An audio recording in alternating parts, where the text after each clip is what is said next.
Pare, kapag nawalan ka ng trabaho, mapipilitan kang gawin ng mga bagay na matagal mo nang iniiwasan. Sa kaso ko, yun na yung paglilinis ng silong ng bahay namin. 1 taon na akong tambay. Umuwi muna ako dito sa luma naming bahay sa Rizal para makatipid. At para patunayan na may silbi pa ako, nag-volunteer akong ayusin ang bodega namin sa ilalim ng bahay. Ang silong namin, parang isang libingan ng mga kinalimutang bagay. Mga sirang gamit, mga kahon ng lumang damit, amoy alikabok at anay. 1 linggo ko na itong nililinis. Kabisado ko na ang bawat sulok, bawat agyo, bawat mantsa sa pader. Kaya nung isang hapon, habang inaalis ko ang isang lumang aparador, may nakita akong hindi kapanipaniwala. Sa likod nito, sa pader na simentado, may isang pinto. Isang maliit na pinto na gawa sa maitim na kahoy. Walang doorknob, isang maliit na butas lang. Pare, sigurado ako, sa loob ng 1 linggo kong paglilinis dito, walang pinto dyan. Isang solidong pader lang yan. Tinanong ko si Mama, "Pinto sa silong? Wala tayong pinto doon maliban sa pasukan," sabi niya. Pero nandoon, nakatayo. Hindi ko maipaliwanag. Baka natatakpan lang talaga ng aparador at hindi ko napansin? Pero imposible. Ramdam ko, alam ko, ang pinto na to parang isang sugat na bigla na lang lumitaw sa balat ng bahay namin. Isang bagay na hindi dapat nandoon. Hinawakan ko. Malamig. At sa kabila ng alikabok sa paligid, ang pinto mismo, malinis. Na para bang may nagpupunas nito mula sa kabilang panig. Hindi ako mapakali. Kinabukasan, bumalik ako sa silong. Dala ko ang isang bareta. Nandun pa rin yung pinto. Hindi siya panaginip. Walang kandado pero mahigpit ang pagkakasara. Ginamitan ko ng bareta. Sa ilang malalakas na tulak, bumigay ito sa isang tunog na parang bumuntong hininga. Bumukas ang pinto. Sumalubong sa akin ang isang amoy. Amoy ng lumang kahoy, oo, pero may kasama pa. Isang mabigat na amoy. Parang hangin na matagal na hindi gumagalaw. Parang amoy ng hininga ng isang taong natutulog. Ginamit ko ang flashlight ng cellphone ko at sinilip ang loob. Maliit lang na silid. Siguro mga 2 metro por 2 metros. Walang bintana. Ang mga pader, sementado at walang pintura. Ang sahig, lupa lang na pinatigas. At sa gitna, may isang bagay. Isang haligi. Isang poste na gawa sa isang buong puno. Maitim at solidong kahoy. Mula sa sahig hanggang sa kisame. Hindi ito parte ng pundasyon na nakikita sa ibang bahagi ng silong. Para itong isang bilanggo na ikinulong sa loob ng maliit na silid na ito. Nilapitan ko ito. Ang kahoy, makinis at malamig. At kakaiba, walang alikabok. Yun lang ang laman ng silid. Isang haligi. Walang ibang gamit, walang kahit ano. Bakit may isang kwartong ganito? Isang kwartong ang tanging layunin na itago ang isang piraso ng kahoy. Isinara ko ang pinto. May mali dito. May isang sekreto ang bahay na ito na bigla na lang nagpasya na magpakita sa akin. Nang gabing yon, dinala ko sa pagtulog ang misteryo ng silid. At sa gitna ng gabi, dinalaw ako ng isang bangungot na gising. Nagising ako, pero hindi ako magalaw. Nakadilat ang mga mata ko, pero ang buong katawan ko, mula ulo hanggang paa, paralisado.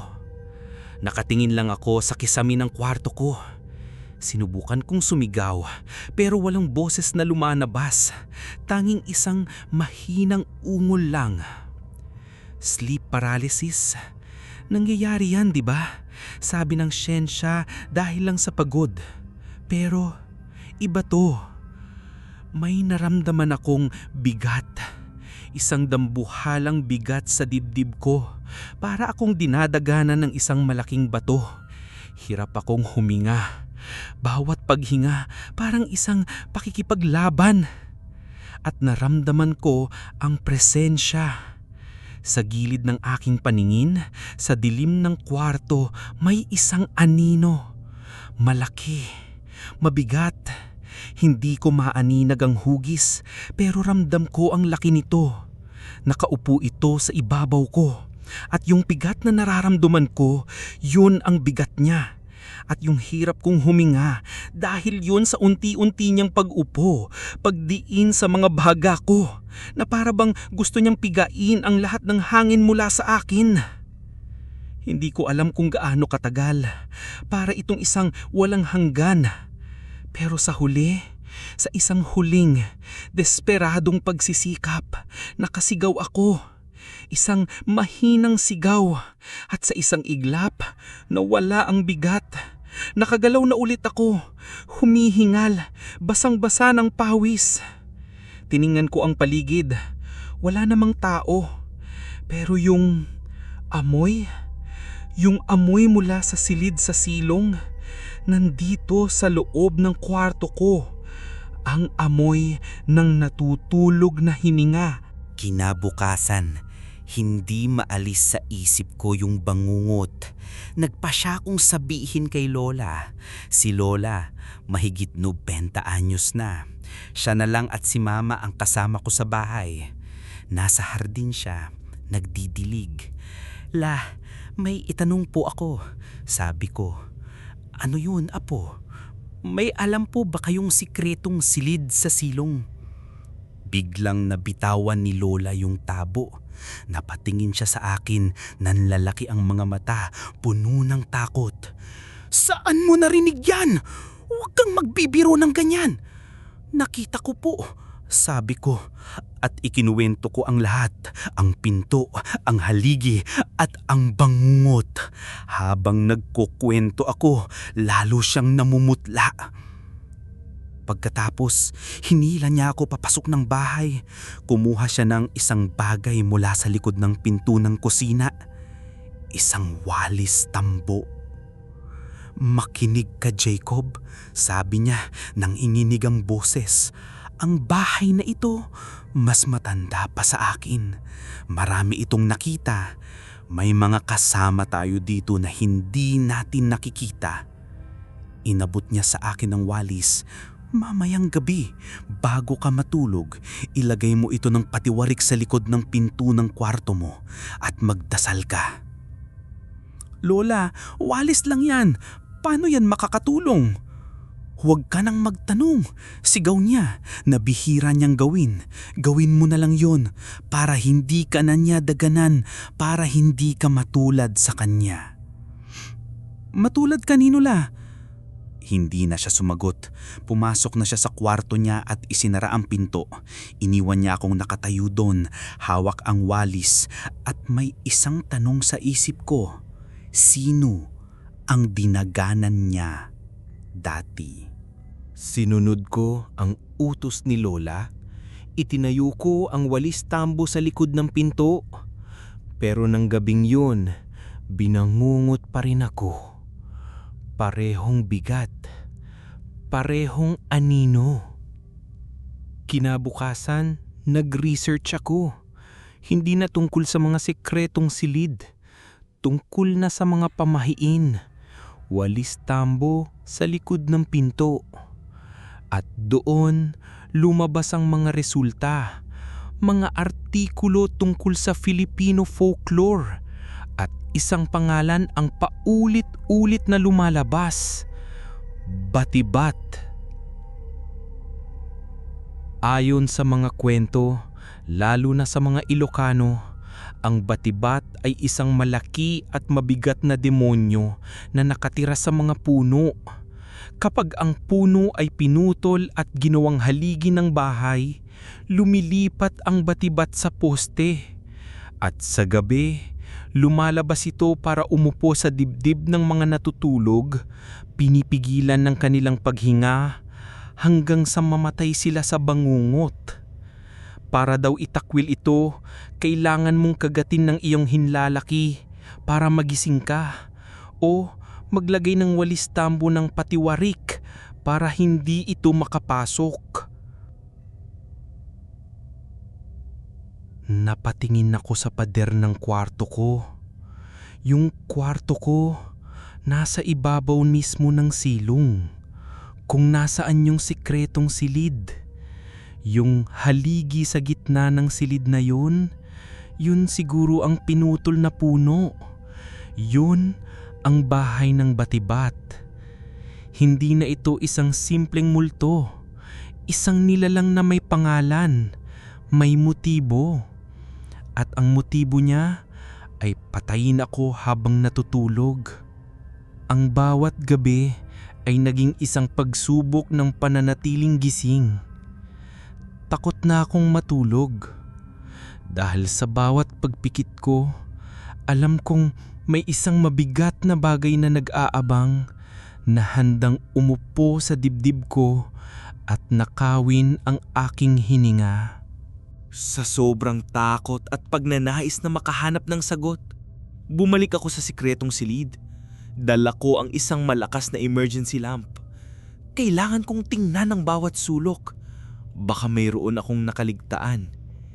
Sinuri ko ang lahat. Ang sahig, ang kisame, ang haligi. Paulit-ulit. Pero wala. Hanggang sa napagod ako at napasandal sa pader sa likod ng haligi. Pagdampi ng kamay ko sa semento, parang may naramdaman akong hindi pantay. Itinutok ko ang ilaw. Sa una, parang ordinaryong gaspang lang ng pader. Pero nang tingnan ko mula sa ibang anggulo, nakita ko. May mga ukit. Mga letrang halos hindi na mabasa. Na para bang sinadyang burahin o takpan ng manipis na semento. Ginamit ko ang daliri ko para sundan ng mga ukit. Dahan-dahan, nabuo ang isang pangalan. M-A-T-E-O.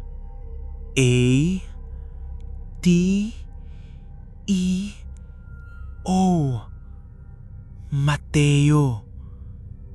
Sa ilalim ng pangalan, may petsa. 1968. Mateo. Walang Mateo sa pamilya namin sa pagkakaalam ko.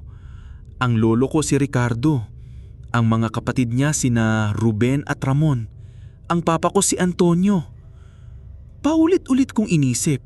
Baka pinsan. Baka kaibigan. Pero bakit isusulat ang pangalan niya dito sa isang sikretong kwarto? Tinitigan ko ang pangalan sa pader. Mateo. At ang petsa. 1968. Parang isang lapida. Parang isang paalala sa isang taong gusto nilang kalimutan. Ang bigat sa dibdib ko tuwing gabi. Hindi lang yun bigat ng isang demonyo. Parang bigat din yun ng isang matagal ng sikreto. At ang pangalang Mateo ang susi. Dala ang pangalan at ang petsa. Hinarap ko si Lola. Nakaupo siya sa kanyang silyang tumba-tumba. Nag-aayos ng sinulid. Lola, sino po si Mateo? Tanong ko. Natigilan siya. Ang kanyang mga kamay na sanay sa sinulid ay nanginig. Hindi siya tumingin sa akin. Mateo, 1968. Nakasulat sa pader ng sikretong silid. Sabi ko. Bumagsak ang sinulid mula sa kanyang mga kamay. At sa wakas, tumingin siya sa akin at ang mga mata niya ay puno ng mga luhang 50 taon na niyang itinatago. Ang kakambal ng lolo mo, sabi niya, halos pabulong, at ikinwento niya. Ang lolo Ricardo ko may kakambal, si Mateo. Magkasama sila sa lahat ng bagay. Dito sila sa bahay na ito lumaki. Isang gabi noong 1968, natulog si Mateo at hindi na nagising. Bangungot, yun ang sabi ng doktor. Ang lolo sa tuhod ko, ang ama ni na Ricardo at Mateo, ay isang taong ma-pride at puno ng pamahiin. Para sa kanya, ang pagkamatay sa bangungot ay isang kahihiyan, isang tanda ng kahinaan, at isang sumpa. Sa sobrang takot na baka mahawa ang natitirang anak niya o ang buong pamilya, gumawa siya ng isang desperadong bagay. Ipinaselyo niya ang kwarto kung saan natulog si Mateo, ang kwartong may haligi, at ipinag-utos niya na burahin ang lahat ng alaala ni Mateo. Tinanggal ang mga litrato niya, ipinagbawal na banggitin ang kanyang pangalan. Sa loob ng 1 taon, si Mateo ay naging isang multo, hindi sa bahay, kundi sa memorya ng aming pamilya. Ang lolo mo, sabi ni Lola, umiiyak. Sinunod niya ang utos ng kanyang ama, pero alam ko, habang buhay, dinala niya ang bigat ng pagkawala at paglimot sa kanyang kapatid. Naintindihan ko na ang batibat, totoo man o hindi, ay isang bagay lang. Ang tunay na bigat na dumadagan sa akin gabi-gabi ay ang bigat ng kaluluwa ng kinalimutang kapatid ng lolo ko. Ang kaalaman sa katotohanan ay hindi nagdulot ng kapayapaan. Sa katunayan, mas lumala pa. Para bang sa pag-aalala namin kay Mateo, mas lumakas ang presensya sa bahay. Hindi na lang sa pagtulog. Kahit gising ako, ramdam ko na siya. Nagsimula akong makakita ng mga anino sa kisame ng kwarto ko. Tuwing gabi, kapag nakahiga na ako, may isang malaki at mabigat na anino na dahan-dahang gumagapang sa ibabaw. Parang isang dambuhalang gagamba. Alam kong yun siya. Ang batibat o ang lungkot ni Mateo na nagkatawang anino o pareho. At naririnig ko na rin ang paghinga. Isang mabagal at mabigat na paghinga na parang galing sa isang taong natutulog ng napakahimbing. Pero nanggagaling ito sa kisame, sa sahig ng 2nd floor o sa loob ng espasyo sa pagitan. Sinubukan kong matulog sa sala, pero sumusunod pa rin. Yung pakiramdam ng bigat, yung anino. Para bang nakatali na ito sa akin. Mula nung nang buksan ko ang pinto ng silid, ako na ang kanyang naging bagong kwarto. Ako na ang kanyang naging bagong haligi. Isang gabi, habang nakahiga ako sa sofa sa sala, nakita ko ang anino sa kisame na huminto sa tapat ko. At dahan-dahan, bumaba ito. Hindi yung anino mismo, kundi ang alikabok mula sa kisame. Dahan-dahang nahulog ang mga alikabok na parang may isang mabigat na bagay na umupo sa sahig ng 2nd floor sa tapat mismo ng kinahihigaan ko. Nag-aabang. Hinihintay akong matulog. Kailangan nating gawin ang isang bagay, Lola. Sabi ko kay Lola. Hindi na ako makatulog. Susundan at susundan ako nito. Huwag mo siyang labanan, Apo. Sabi ni Lola. Ang boses niya ay kalmado na, puno ng pagtanggap. Lalo lang siyang magagalit. Ang mga matatanda sa lupa, hindi nilalabanan. Nirerespeto. Inaalayan. Alay. Ang offering. Naalala ko ang nabasa ko. Ang lolo mo Pagkatapos ng ilang taon, sinubukan niyan kausapin ng kapatid niya, ang Batibat. Ewan ko kung sino ang sumasagot.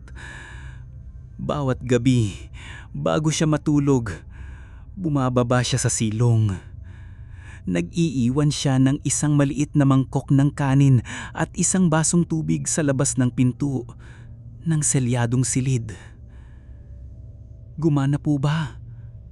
Tanong ko. Hindi na siya binangungot muli, sagot ni Lola. Pero hindi na rin siya ngumiti. Yun ang naging panata niya. Ang kanyang penitensya.